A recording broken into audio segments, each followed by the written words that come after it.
વડોદરા શહેરની દિવાળીપુરા ખાતે કલેક્ટર કચેરીમાં એનએની ફાઇલ દબાવી રખાતી હોવાના આક્ષેપ ખેડૂતો આજે જિલ્લા કલેક્ટર અનિલ ધામલિયાને આવેદનપત્ર આપવા પહોંચ્યા હતા। કલેક્ટર કચેરીમાં એનએની ફાઇલ દબાવી રખાતી હોવાના આક્ષેપ સાથે ગુજરાત ખેડૂત હિતરક્ષક સમિતિ દ્વારા સોમવારે વહેલી સવારે ખેડૂતો તરફથી કલેક્ટરને આવેદનપત્ર આપવામાં આવ્યું હતું, જે સમયે મોટી સંખ્યામાં ખેડૂતો ઉપસ્થિત રહ્યા હતા। ખેડૂતોના જણાવ્યા અનુસાર હાલમાં 200 જેટલી એનએની ફાઇલો નિકાલ વગરની પડી છે, જેનો નિકાલ કરવા ભ્રષ્ટાચાર પણ કરવામાં આવતો હોવાનો આક્ષેપ ખેડૂતો દ્વારા લગાવી રહ્યા છે। ઉલ્લેખનીય છે કે આ અગાઉ પણ એનએની ફાઇલ ક્લિયર ન થતી હોવાની ફરિયાદો ધારાસભ્યો પણ કરી ચૂક્યા છે, ત્યારે ફરી વખત ખેડૂતો દ્વારા એનએના મુદ્દાને લઈને કલેક્ટરને આવેદનપત્ર આપવામાં આવ્યું હતું। ગુજરાત ખેડૂત હિત રક્ષક સમિતિ ગુજરાતના ખેડૂતોની એક રજિસ્ટર્ડ સંસ્થા છે। અમારી પાસે એવી ફરિયાદો આવી કે છેલ્લા 3 મહિનાથી કલેક્ટર કચેરીમાં એનએની 200 જેટલી ફાઇલો ભેગી થઈ ગઈ છે। સરકારનો કાયદો છે કે 3 મહિનામાં એનએની ફાઇલને મંજૂરી આપી દેવી, તેમ છતાં પણ આવું બની રહ્યું છે। આ બધી માહિતી ભેગી કરીને આજે અમે કલેક્ટરશ્રીને આવેદનપત્ર આપ્યું છે અને અમારી જે 2-3 મુખ્ય માગણી છે એમાંની એક તો એ છે કે 3 મહિનામાં આ ફાઇલોનો નિકાલ થઈ જવો જોઈએ। બીજી માગણી અમારી એ છે કે એકવાર જમીન કન્વર્ટ થઈ ગઈ છે, એને થઈ ગઈ છે અને માત્ર હેતુફેર કરવાનો છે, રેસિડન્સમાં છે અને કોમર્શિયલમાં લઈ જવાની છે, તો આખો પ્રોસિજર પાછો શરૂ કરવામાં આવે છે, ના કરવામાં આવે। કાયદામાં જોગવાઈ છે કે એણે ખાલી ડિફરન્સના પૈસા ભરી દેવાના છે, તેમ છતાં ખેડૂતોને ફરીથી એનએની પરવાનગીનો પ્રોસેસ કરવાની ફરજ પાડવામાં આવે છે।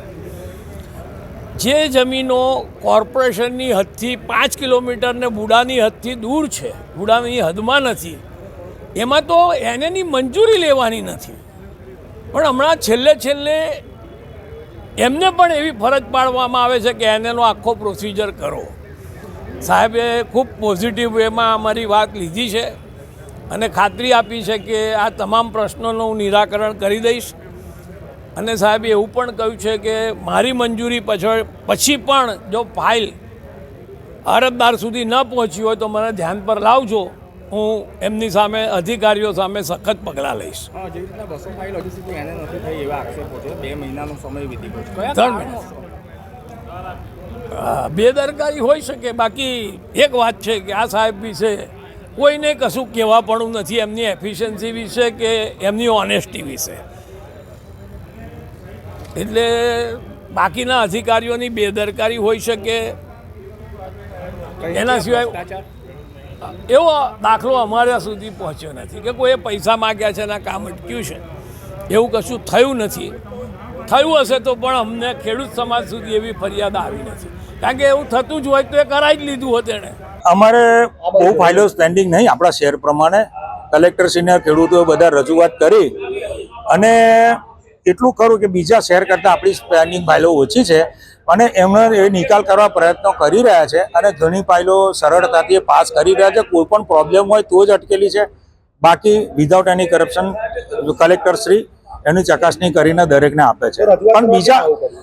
પણ હજુ જે 200 પેન્ડિંગ ફાઇલો છે એનું કંઈકનું કંઈક બાકી છે, એટલા માટે ડિલે થઈ છે અને એનું સત્વરે નિકાલ કરવાનું કલેક્ટર સાહેબે અમને પ્રોમિસ આપી છે કે જેમ બને એમ જલ્દી થઈ જશે। કલેક્ટરની હાથની નીચેના જે કર્મચારીઓ એમના દ્વારા ભ્રષ્ટાચાર, હા, ઘણી વખત એવું બી બને કે કલેક્ટર સાહેબે સહી કરી હોય પણ નીચે ફાઇલ પેન્ડિંગમાં પડી હોય, તો એ પણ અમે રજૂઆત કરી, એ કલેક્ટર સાહેબનું ધ્યાન દોર્યું છે અને કલેક્ટર સાહેબને નાના મોટા બીજા પ્રશ્નો હતા, જે ગામડાઓના પ્રશ્નો હતા, કે જે જમીનોના પ્રશ્નો હતા, કોસ્ટ છે, તલાવડી છે, આ બધું પુરાણ કરી અને લોકોએ પોતાના પ્લોટો બનાવી દીધા છે, તો એની પણ અમે રજૂઆત કરી